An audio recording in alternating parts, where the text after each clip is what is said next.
Welcome to more Persona tier list with me and Basha. Yay!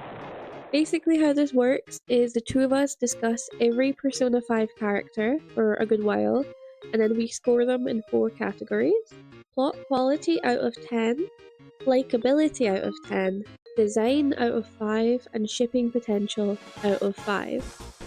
We then add these all up and come to an average between us to place them on our board.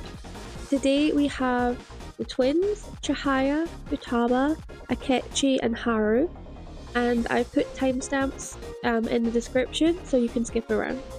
Please do leave your takes in the comments because we love to read them, and subscribe to see the rest of Persona 5 get ranked and discussed because there are a lot more characters to cover, and we'll probably also do Persona 3. So enjoy us waffling about Persona for an hour. To your right is Caroline. To your left, Justine. They serve as wardens here. Ha! Try and struggle as hard as you like. The duty of wardens is to protect inmates. We are also your collaborators. We have Tweedledee and Tweedledum. Justine and Caroline. Justine and Caroline. How do you pronounce it in the game? Caroline. Justine. Justine. Right, so... Okay. Dumb and Dumber. Okay, I have a statement. Yeah. This is actually... I don't have much to say about these guys, because I think they serve their purpose in the story, and you know what? I was tricked by them. I thought, oh yeah, these are just the new Velvet Room attendants, you know, blah blah blah. I think the only sort of issue I have is when the game is very obviously trying to fit a woman/girl character into a mold for a certain audience. And I think sometimes they do the tsundere thing a little too hard. It's a little weird. Yeah, especially because they're like kids, you know, they're like children. And I think that if they had maybe not done that as aggressively, they would have been kind of more enjoyable characters. I will say there are some cute, funny moments in their, their rank up event. However, everything they did, Elizabeth did better. They have the same story beats of being a weirdo Velvet Room attendant who wants to see the human world and goes around with the protagonist being silly and misunderstanding things. But Elizabeth always did it better.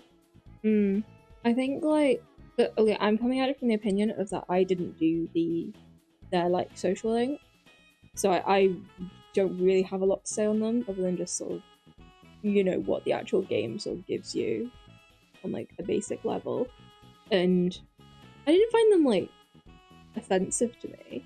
It was just sort of, I just didn't really feel like much of a connection to them, whereas I think with like Elizabeth, for example, I did feel, even though I didn't even do much of, I think I only did like a little bit of her social link, I think that I still felt more of a sort of, because she didn't feel quite as much as a caricature, I think that's what I'm getting at.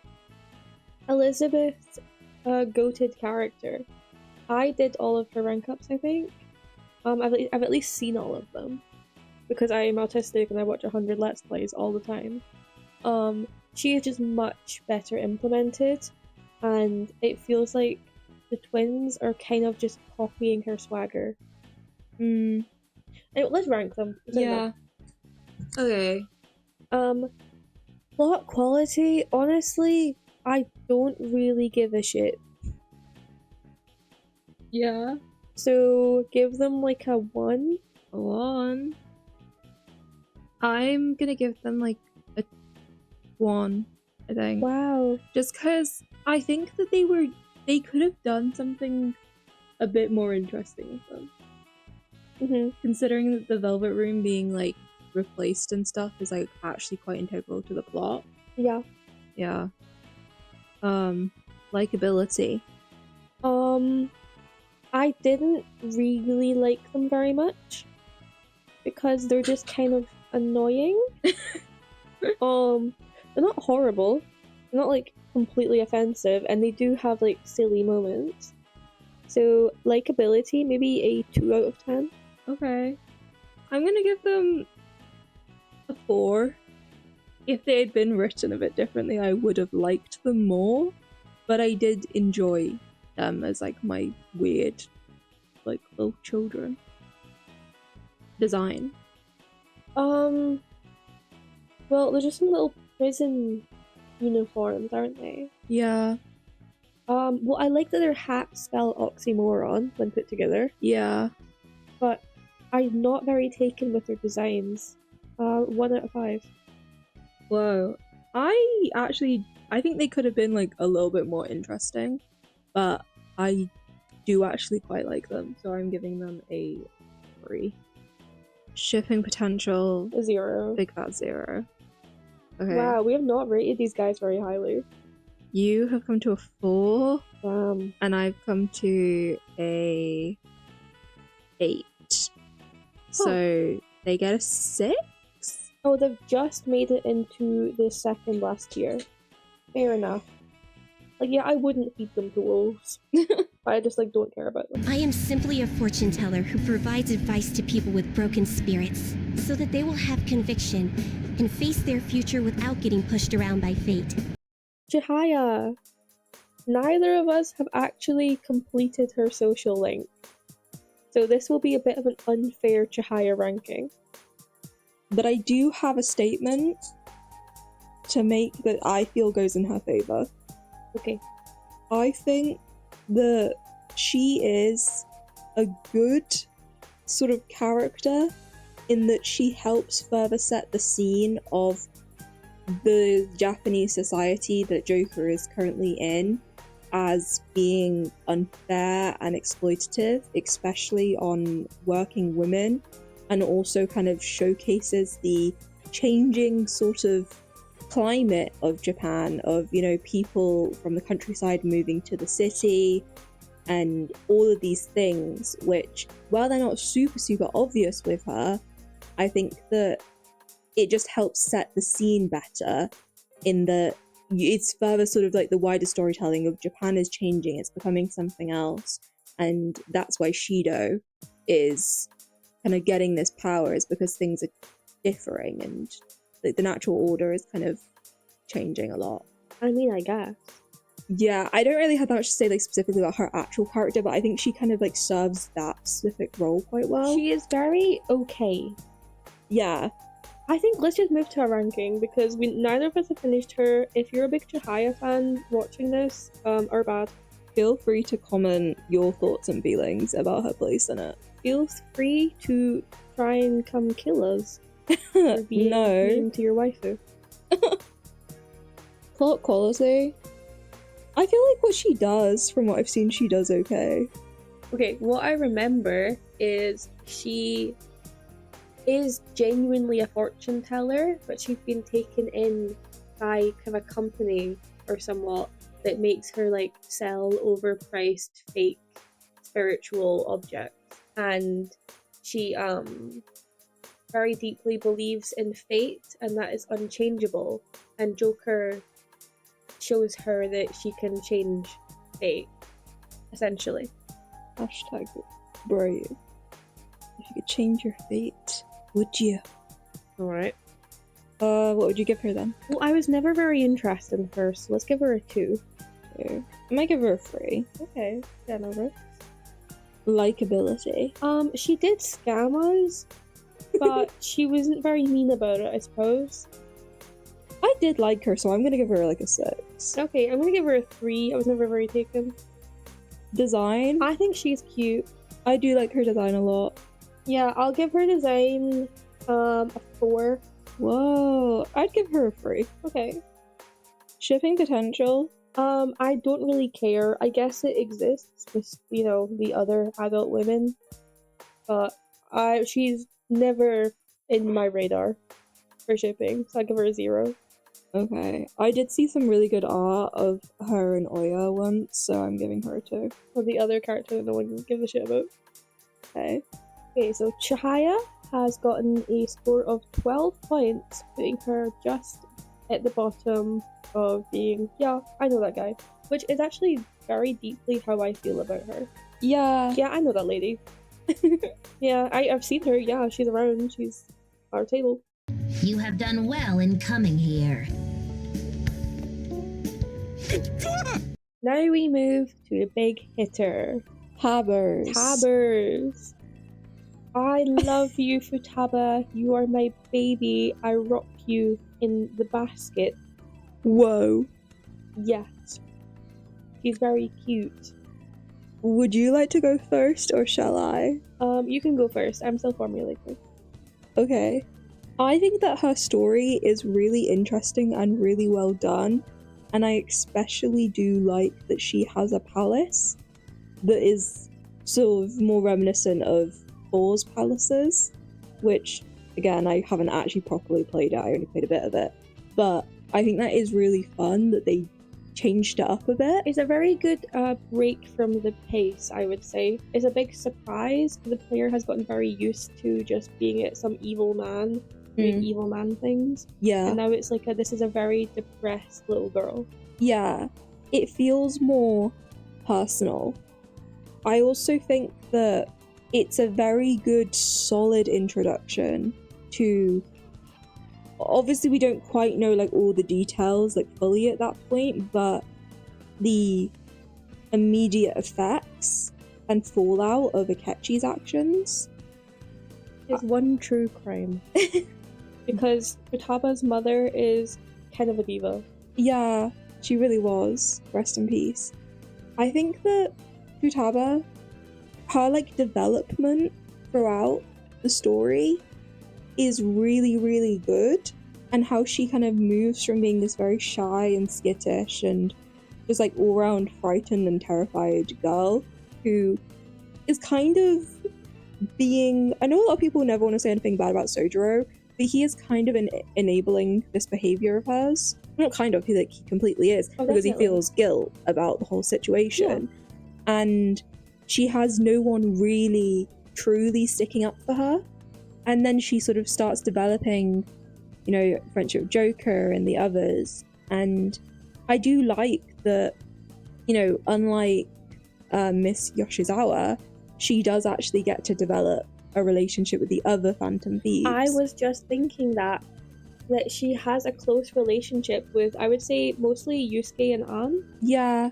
And it's very nice that she's not just relying on Joker, because that would make their relationship feel a bit weirder. Yeah. But it's not. She is fully integrated into the friend group and has a support from many different people. Yeah. I also think that, you know, because by the end of the game, she's sort of... Well, she's starting to kind of get her life back and become more of a sort of member of society. And in her social link with Joker as well, you know, she's able to sort of go off on her own, you know, if you don't do the romantic version, but I'm sure you'll say about that in a moment. But also just in that she like starts like teasing the other members of the group and all those sort of things. She feels very sort of self-actualized. Oh. I don't know how I can't think. Self-actualized. Thank you. She feels very self-actualized by the end of the game, and like she has actually grown and developed as a character instead of sort of just staying the same, which I fear is something a couple of people in this game have happened to them. They don't really develop much. I also think that just her entire sort of story is just really interesting and really sad, but she could have very easily become sort of villainous and evil. She has all of the correct tick markers, like the tragic backstory to do that, and yet she does choose to become good, which in my opinion makes her a little bit of a two sides of the same coin with Akechi, in that she had all of these awful things happen, and she had the ability to do awful things herself with her, like, you know, hacking abilities and stuff. And yet, because she developed bonds with people she was able to kind of break free from that sort of future from happening to her. Which, I mean, at the end of the day, it's a Persona game. The whole core of it is the bonds that you make with other people. But I think her storyline is just a very good exploration of that. I would like to jump in, and I definitely agree, but I think another pitfall that they avoided is I actually wouldn't expect her to become villainous, but I think they very well avoided having her be kind of like emotional bait, of like having her just be like a tear bait character, of like, oh, it's such a sad little girl, feel bad for her, you have to look after her, you have to help her. When she ends up being so snarky and devious, and she's very personality driven. She is not just a character for you to cry at, even though her arc has a lot of really sad moments. But I would say, like Anne, gets to leave those sad moments. She gets to become more than her traumatic backstory, and she is just a devious little person, you know? Yeah. Okay, let's Wonderful. briefly discuss her arc and then do her social link after that. Okay. Futaba's arc, excellent. Wonderful. I love a complicated family relationship. I love that her mother wasn't this horrible person, but she started to view her mother in that way because of the way people speak to her. It's so sad, and it's so, complex, but it's really cool.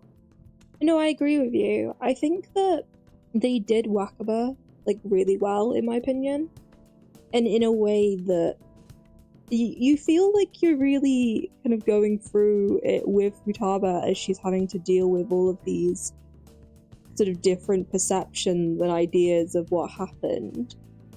And I think it is just done in a very interesting way. I like that they fully put you in her shoes, because you, the player, along with the Phantom Thieves at that point, do believe, oh, was Futaba's mother really horrible to her? Did Futaba's mother hate her?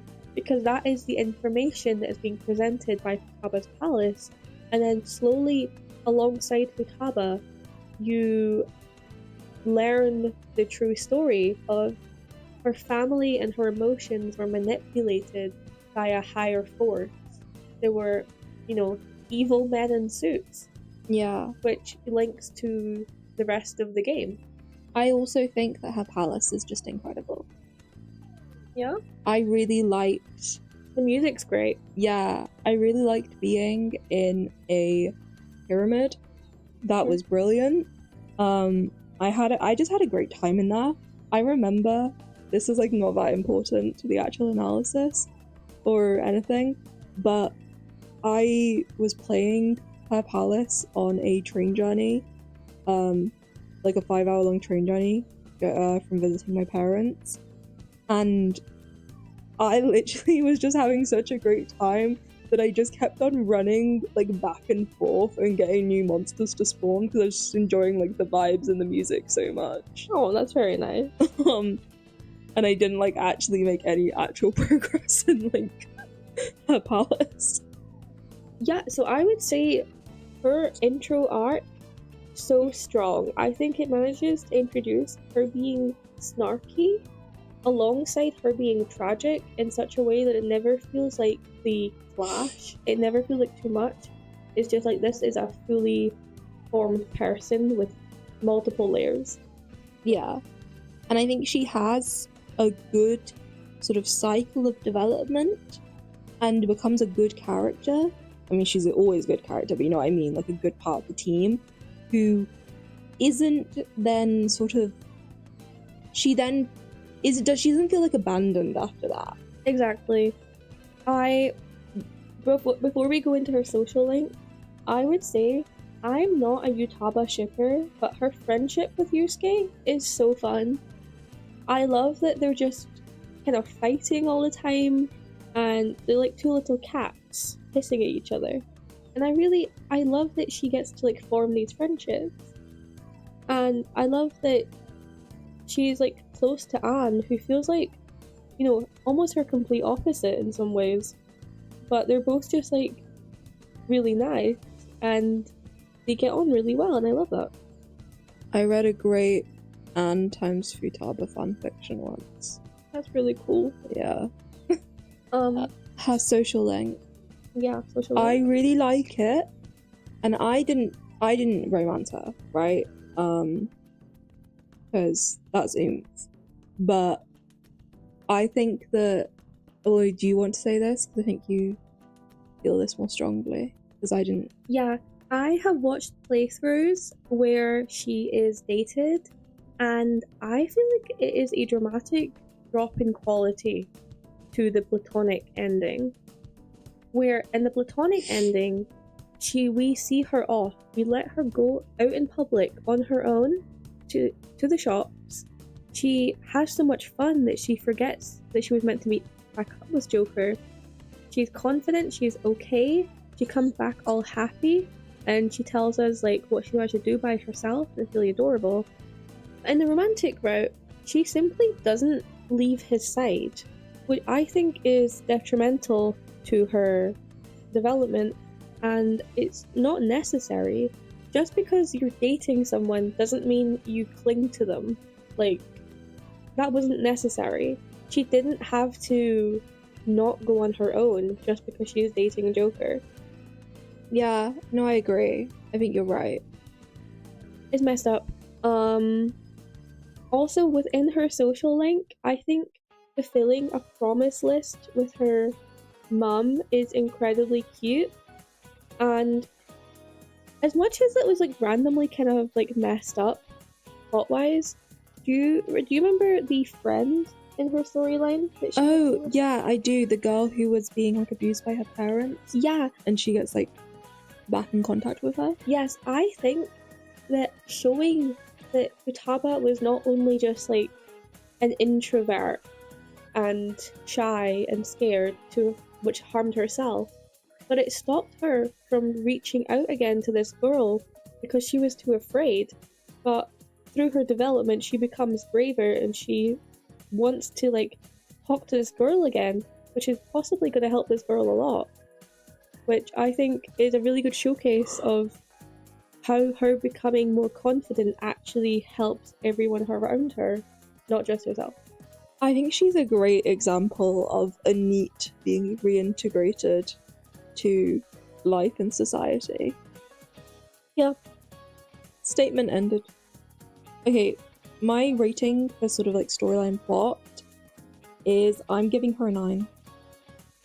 I am also going to give Futaba a 9 in plot. She was great. Likability, I love her. Some people I know do find her a bit grating because she's so gamer core. I think it's cute, and I think it would be weird if she wasn't cringe. I really like her, and mainly because she feels like exactly who she is meant to be. In the sense of that if she was any different, she wouldn't make sense to me. Yeah, she feels realistic, and I'm personally just not annoyed by it. I don't find her annoying at all. I know some people do, which is okay. Yeah, everyone's allowed their opinions. What would you give her for likability then? I think I would give her an 8. Okay. I would give her a 7. Okay. Design. Okay.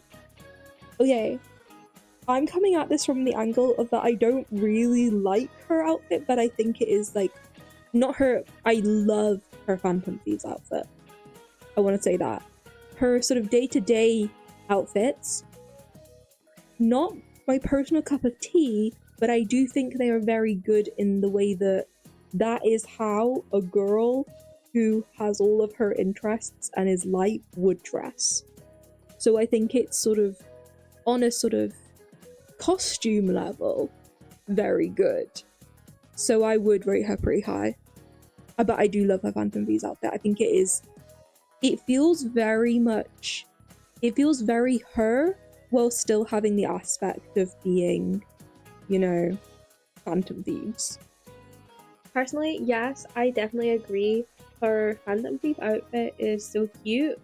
I think it's really nice. I really love it.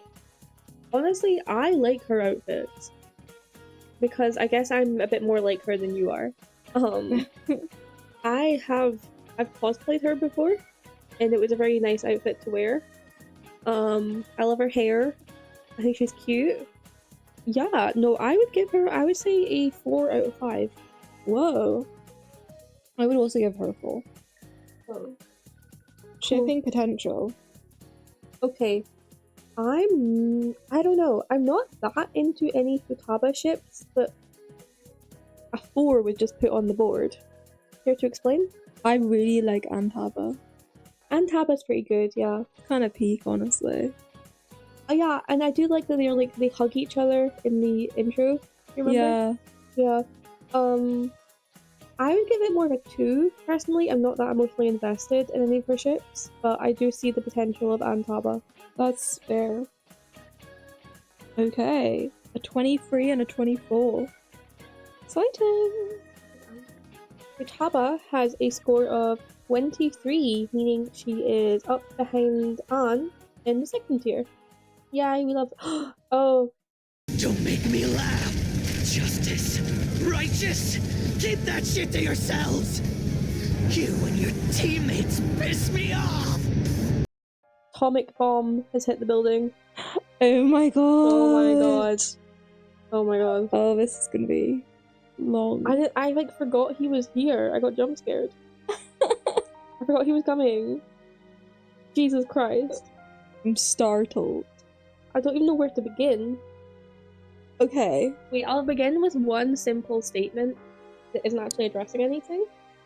I think Akechi has character writing that is more on par with Persona 3 than Persona 5. Which is a compliment for me because I think the character writing in 3 is just objectively better than 5. And I think Akechi is honestly more in line with those guys. I do appreciate that they let his story be darker and they don't really sugarcoat it as much. I think he is an incredibly well-written character. Down to like every last detail, honestly. Lock in for a 45-minute long section. But we will be here. Actually just don't even know where to start. No, I'm so flabbergasted. I'm gonna say a statement. Okay. I am not someone who has played the original Persona 5. I've only played Royal. But from my understanding, I think that he would not be as peak if Persona 5 Royal did not happen. 100%. Yay. Because his social link is vastly improved in Royal, and obviously there's no Maruki art. I also think... Okay, I'm just gonna stop saying shit, actually. I've always seen a lot of discourse online around him. He's a very polarizing character. I want to say, I think he's an incredible character and his story is really, really good. Do I like him as a guy? I've always seen this discussion of, like, who is the real Akechi, you know, which of his masks is actually the real him. I think that one of the actual peak parts of his character is that we never actually see it. Exactly. Nothing he does is the real Akechi. Not even in the 3rd semester. That is not the real Akechi. That's definitely closer than the Prince persona and such, but he is still putting on a face. He is still distancing himself, even though that is not who he truly is. I think it's great, actually, just for him as like a guy, as someone who has been so sort of abused and victimized and taken advantage of, but also I don't like it when people just reduce him to a victim, because he is also someone who has his own ability to do harm. And do harm he will. Yeah, and do harm he will. And he has done atrocious things through pure free will. He didn't actually have to do them, like, really, on any level. he could have sort of escaped this whole narrative moderately easily. He didn't have to do any of this, but he did, and he made these decisions to do them. But at the same time, he is still like a victim, you know, he's a nuanced character. And I think by never actually knowing him, it gives him more justice. In that he sort of does get to disappear. / die. Even sort of his personas themselves, which I've also seen people say, you know, oh, his personas are an actual accurate sort of portrayal of his deep personality because, you know, the persona is like a representation of like the soul and all that. But even I would say that I think that is kind of right. I don't really get it quite as much with Robin Hood. But with Loki, if you're looking at Loki from a sort of lore-accurate mythology sense, it makes total sense because Loki is constantly changing sides in the myths. He's constantly realigning his loyalty to people. He does truly just work for his own selfish desires.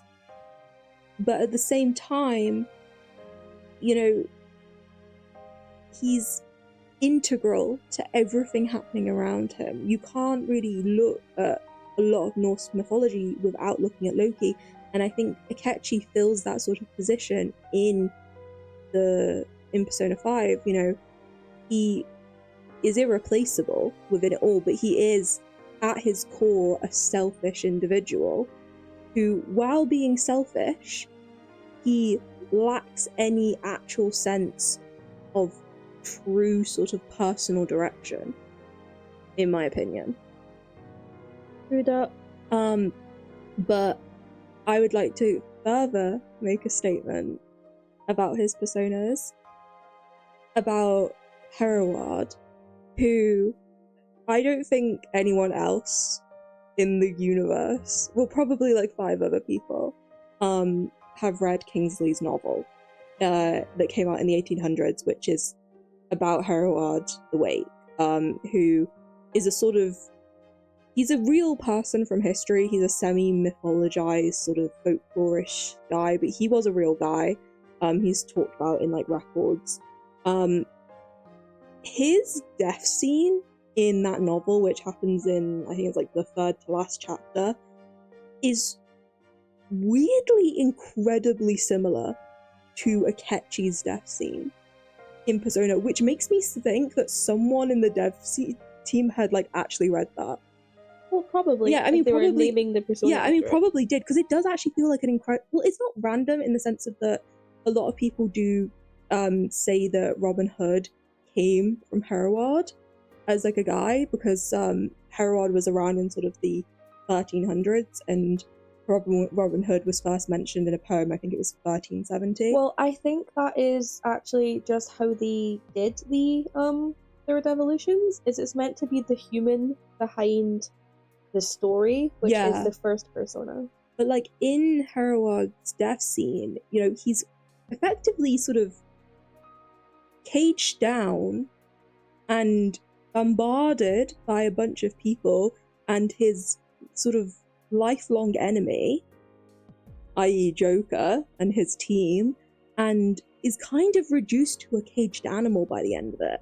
Kind of like how Akechi is as well. And in his story, it's all very much about his own relationships and his betrayals and prioritizing himself.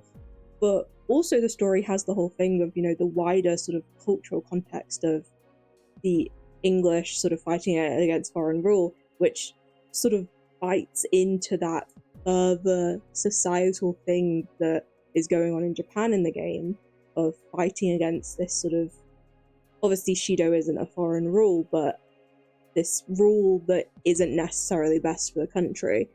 And I just think it's really interesting how closely his sort of story and the themes of Akechi line up with Hereward as well. Which is basically just, I think, is just another sign of how brilliant the writing is in his story, that everything ties in together. Is basically what I'm trying to say, and I'm not just trying to like info dump about a book I read 7 years ago. Through that, okay, moving on from personas, I have a statement to make about Akechi. He is not a misogynist. He will never be a misogynist. I don't care if it fits your cunty gay stereotype about him. He, I think, would be more of a feminist than anything. Maybe not that into it. Like, he's not like going to marches or anything. But he is not a misogynist, and I've seen like the memes about this. No, he is the son of a prostitute, and he sees her as a very much a human presence. He acknowledges his mother's flaws, but he definitely still loves her. Even after she committed suicide, he understands why his mother had to bring these random men home. He understands kind of the position she was in, and he hates his father.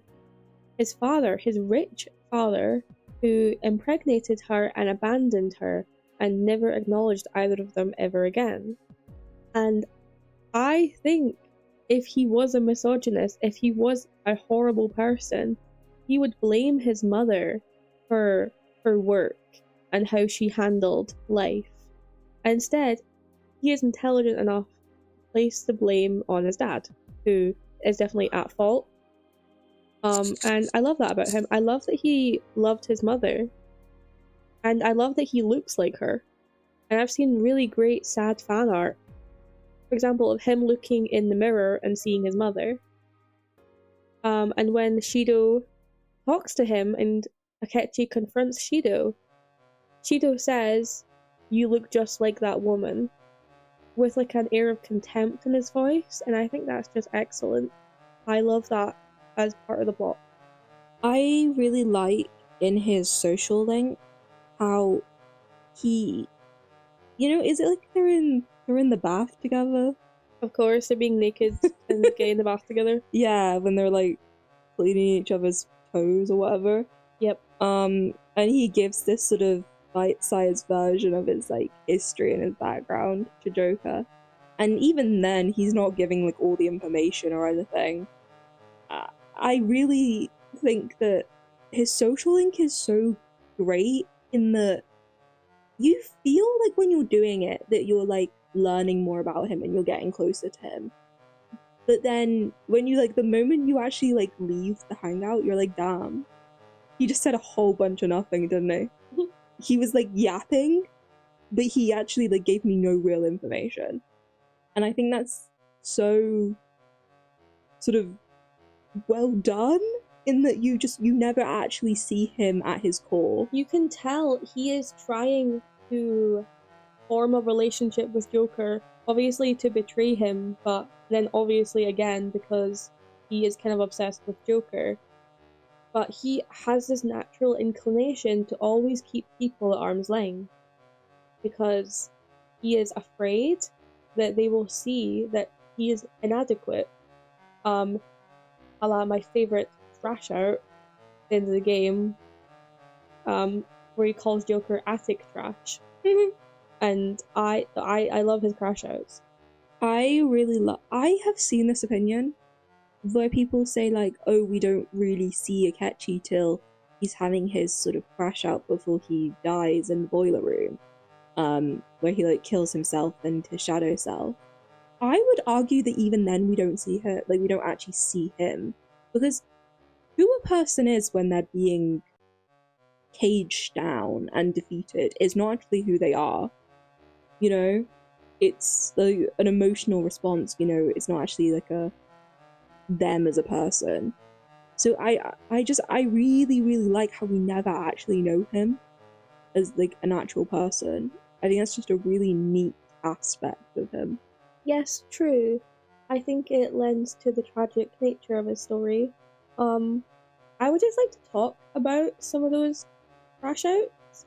I adore that he is a jealous person. He is so jealous of Joker, and he can't wrap his mind around why he's had to work so hard to be perfect when Joker can be like a flop living in a cafe attic and everyone loves him. And I think it's because Akechi, obviously he comes from a very difficult background, but he's never actually tried to be this authentic. That is his downfall. I mean, that is, we literally do say that. Because he's alone is why he's defeated. Because he has no one and he lets no one in. And he reinforces to himself people only like him because of the facades he puts on. When if he didn't, he would be part of the Phantom Thieves. If he didn't succumb to this hatred and jealousy and isolation, he would just definitely be part of the group and everyone would like him. But he is so far down in isolation that he can't understand there's other options, and he eventually gets to a point where he's killed people, and it's hard for there to be other options at that point. But I would say it's largely, a lot of his problems come down to isolation. I mean, I think he's no, he's not 16. I think he's 17, going on 18. He might get older during the game. And he lives by himself. We don't really get any information about where he was after his mother died. He's definitely just closed off completely after her suicide, and he lets no one in, and I think that contributes to like everything about him. I think that he's great in that you can really see with him that he struggles with the fact that him and Joker are, I mean, they are like actually just two sides of the same coin. Like they're written to be that, I think. You know, they've both been wronged by the same man in different ways, but in ways that has destroyed both of their lives, you know? And yet Joker is able to sort of pick himself up by the bootstraps and kind of get on with it and dust himself off.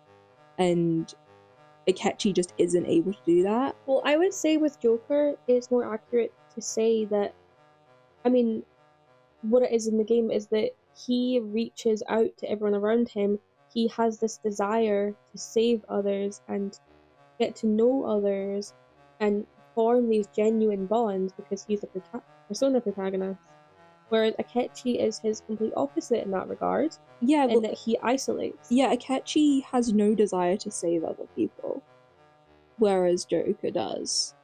And Akechi really, he has no desire to know other people because he is so far down in his inadequacy as a person that he doesn't want to let anyone ever see him. So he avoids other people, and then this resentment grows inside of him versus the other, rather than like becoming part of a group. He seems to be unable to lump himself in with other people who have experienced similar or sort of similar levels of hardship as him, despite the fact he could actually be on the same side as them. Yeah, and I'd like to discuss briefly, I think his relationship with Shido is fascinating and horrible, given that Shido kind of sussed him out. He hates his father. He hates his father, but he presents himself to his father as a tool to use, so that he can get close to him, yes, to betray him, but Shido himself confirms that Akechi will do anything for some praise and some attention and some feeling of importance to Shido. Shido, he figures out that Akechi is this child he had with that prostitute all those years ago. So he strings him along with this information, knowing that he will betray this boy. And it's just a horrible relationship because Akechi likes to position himself as, oh, I'm going to surprise my dad. I'm going to take advantage of him. I'm going to, make him rely on me. I'm going to become his completely necessary tool in his plan, and when I turn on him, it will ruin him. When that's just not how it goes, and it's horrible. He uses him, and then he abandons him, and he kills him, essentially. He lets himself kill himself. Yeah. I think he's really interesting in that despite the fact he obviously knows he has power and ability, he never really seems to realize that he actually does have all the power. Yes, because he is still, as much as he would deny it, in placing himself in the role of a child and placing Shido in the role of this all-powerful father that he must follow. And he would not say it that way, but that is how it goes. Yeah. Facts and truth. I say all of this stuff about how brilliant his character is and how brilliant the writing is, but when it actually comes down to my personal likability of this lad, he was my enemy. Right. He was my... And it's not even that, like, I actually dislike him. He just, like... He reminded me so strongly of the boys in high school that I would have had, like, debates with in class, where they would be arguing, like, a super right-wing angle, and I'd be going for, like, a liberal angle, and they'd just be, like, really annoying about it. And I don't think that Akechi is a conservative. He just reminds me of those, like, annoying little lads, and that does make it difficult for me to truly like him as a guy. I would not want to go sit at the jazz club with him. I actually can't imagine anything worse. Like, oh my god, he'd just be yapping about some bullshit that I don't care about, and when you politely try to change the conversation, he would probably turn to me and say, "No, I was an undesirable child. You need to give me attention." No. I'm joking, he would never say that to someone, but still. I forgot to say, people meme on that scene quite a lot because it's, like, so random. But have you never, like, thought that before? Have you never been, like, hanging out with friends and thinking in your head, they don't understand who I am and what I am? Oh yeah, no, it's a great scene in that sense, but it's also just hilarious. It is funny. Yeah, personally, what's your opinion on third semester Akechi? He does present himself very differently. Third semester Akechi is an enigma in that he disturbs me. He's so grating. I don't mean that in like a negative way. I mean that in like just the personality shift is so uncomfortable to me.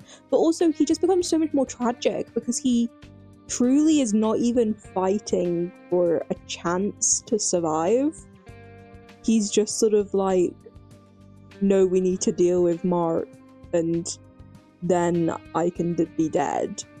He wants to finally be free of control. He has been controlled and led on by Shido for so long. He was used, and it's horrible, and he just wants to rest. And here comes Big Maruki, being like, and now you are alive again because my gay friend wants to hang out with you and be gay. And he's probably so sick of this. I think it's really interesting because Akechi's always been the selfish person, and now he's a victim of somebody else being selfish, and it sort of puts him into a really, like, weird new dynamic that is obviously incredibly foreign to him. Okay, I'm going to talk about my likability of Akechi. Yes. I, in real life, would never hang out with this person. However, whenever he was on screen when I was playing, I was highly entertained. I loved when he showed up. I loved going on dates with him. I was always jumping at the chance to go somewhere with Akechi and get more gay dialogue. I thought he was really fun. And then third semester comes round and I'm startled because he is shouting at me every time I put the controller down. He is yelling at me to hurry up. But I do enjoy it so much in third semester how much more honest he is, because he's such a liar throughout most of the game. He's always lying.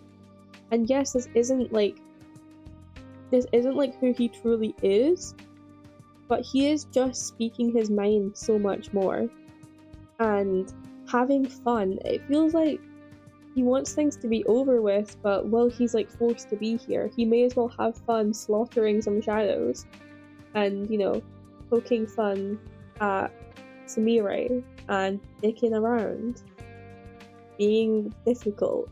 And I love that for him. He's so entertaining. Oh, one more point.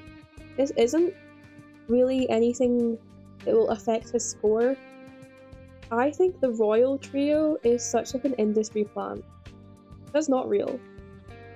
Akechi and Sumire have such like a missed potential relationship. Why the hell did they not have a showtime together? Because every other character has 2 showtimes. They only have one, as Joker. Where was theirs? Where was more banter? Where was more scenes together? Where was the Ryuji Akechi showtime? Right, let's not touch on that right now. I'm saying my royal trio statement. Complete industry plant. It feels like some couple and Sumire third wheeling. The real trio of this game is Joker, Ryuji, and An. Then Morgana's also there. So it's like a trio plus cat. It's a quad. Sure. Okay, so yeah. I'm gonna say my likability is affected by him as a character and how much I like enjoy seeing him on the screen rather than how much I'd enjoy seeing him in real life. Okay. Okay, let's rate this boy. Plot, story time. Oh, Story time, storytelling. Before we rate him, do you want to explain Igoryu? I think I'm going to touch on it more in Ryuji's Okay. section. Wait, we haven't even like really... I mean, you're not as big of a Shuake fan as I am, I understand. I understand why it works, and I understand people who like it. I just think that the Jonkler is better suited elsewhere. Okay. I really enjoy it. They seem like tragic, fated lovers. They are so interconnected that it feels like at least some people on the writing team must have been gunning for it. They are so written to be gay for each other that it's crazy. How did they do that? He's so gay. They're so connected. They're so intertwined. Shuake peak. Okay, should we rate them? Yes. Okay. Plot quality. I'm gonna come out swinging. 10. That's crazy. You're crazy. I just think he carries the game like really hard at some points. Another 10's hit the boards. Another 10. Likability. Okay, likability. He is sometimes annoying, so I'll give him an 8. Okay. He's getting a 4 from me. Wow. Because he is amazing. funny, but like as I said, you know, design. Awful. I hate everything. I hate his stupid Phantom Thieves outfit. It's so ugly. It pisses me off. I don't even want to like look at it through the lens of like, oh, fashion as a tool of storytelling, because it's just the ugliest thing in the world. So True. His hair is like a mop placed on his head. His uniform's fine, but it's like quite unremarkable, which is fine. His first Phantom Thief outfit, the white and red one, is okay. I think it's okay. I hate it. Okay. I'm not a massive fan. However, his Loki one, his black one, the worst things ever happened to anyone ever. It's diabolical. It's so ugly. And then some of his casual outfits are also quite diabolical. I mean, I like his little blue sweater vest, I suppose. I'm just not that enticed. He is getting... I don't know if I've given anyone else a 0. You haven't here, but wow. I think I'm just swayed by liking Akechi, and I like... Oh, wait.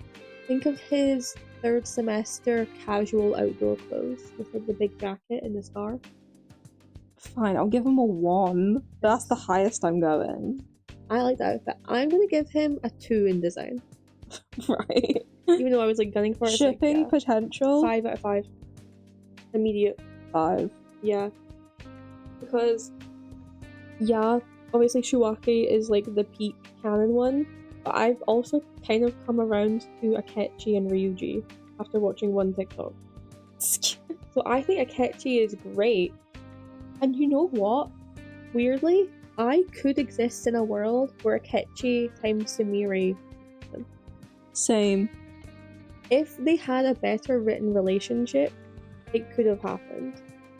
But I would say their canon relationship isn't good enough to justify it. Okay. Mr. Goro Akechi, has come to a score of 23. 23. Meaning he has just... Serve me a bowl of peas. Alright. Meaning he has just weaseled his way into the 2nd tier. Is Yay. he? Oh, he's equal with Tabers. He's equal with Tabers. Good for him. But I'll let these two be together because we ship them. Yori. My name is Beauty Thief. She really called herself that? Now we will move on to Haru. Haru.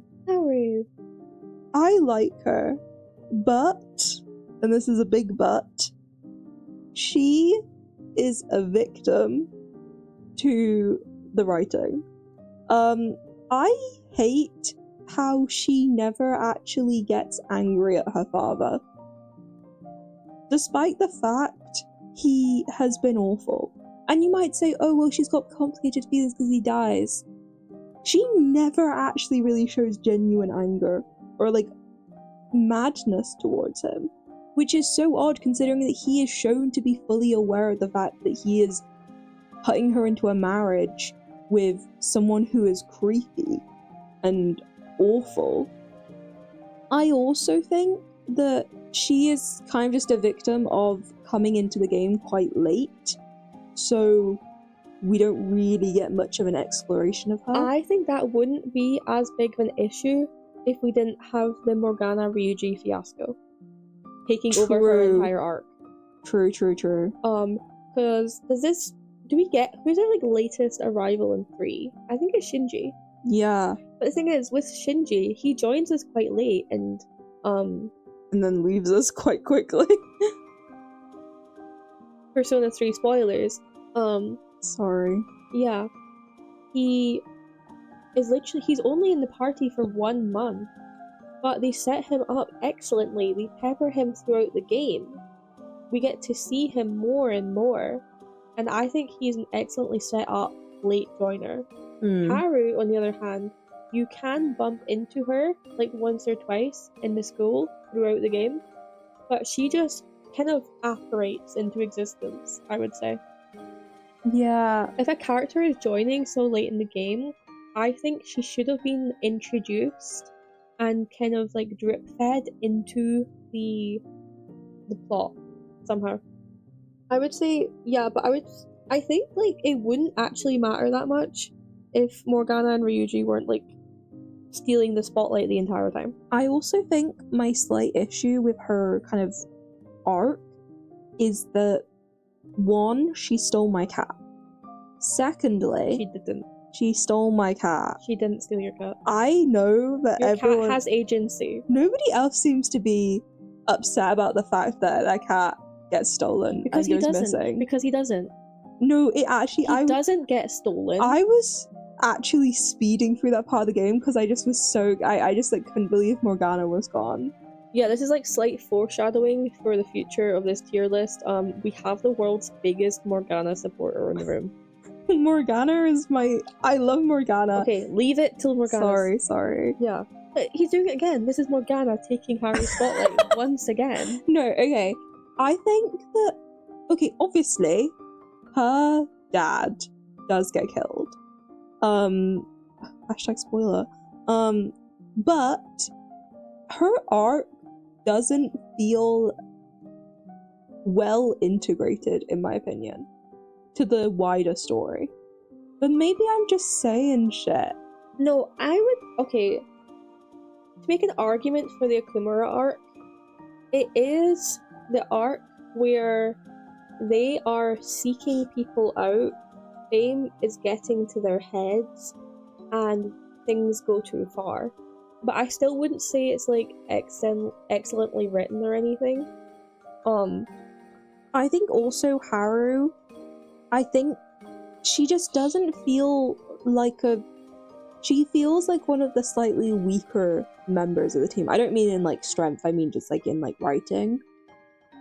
Because I think the problem is we've got some in the team that are so well written and are such like heavy hitters that when you don't dazzle as well as them, I think it is very like obvious. Yeah, I personally adore Haru. I think she's adorable and she's great, and I am aware she gets a lot more screen time and time to explore her character in Strikers. Yeah. But we're only doing Royal here. I would have to agree, she is one of the weaker written characters in the party, as much as I do love her. Yeah, no, I like her a lot as like a person, and I liked her personality a lot, and I thought she was like sweet, great outfits, you know, all that. Apart from when she stole my cat, but Your cat has agency, he has a human mind. no, she put him in a pet carrier and like took him home. But yeah, I don't know. I think I just wasn't as charmed by her sort of storyline and everything. Because she is kind of just reheating the nachos of Mitsuru. Yeah, Like, entirely. yeah. I think Like, oh, her dad dies and she has to inherit the company, but then there's like an evil fiance. That is just fully a copy. yeah, Which is okay. I guess they think it's okay because their personalities are so different. But at the end of the day, why is her social link just to meet Suru again? yeah. It's so odd. It is odd. However, I do love that she's a little gardener and that we can garden with her. It's very sweet. I actually do really enjoy the ship of Haru and Joker. I think the idea of them growing up to own a cafe together is excellent. She's like the business head. She grows some ingredients. Joker cooks all the food and makes the coffee and, you know, handles aesthetics. And they're just a little power couple with a thriving cafe, and they like adopt some children, or they foster children. That's my headcanon. Thank you for sharing.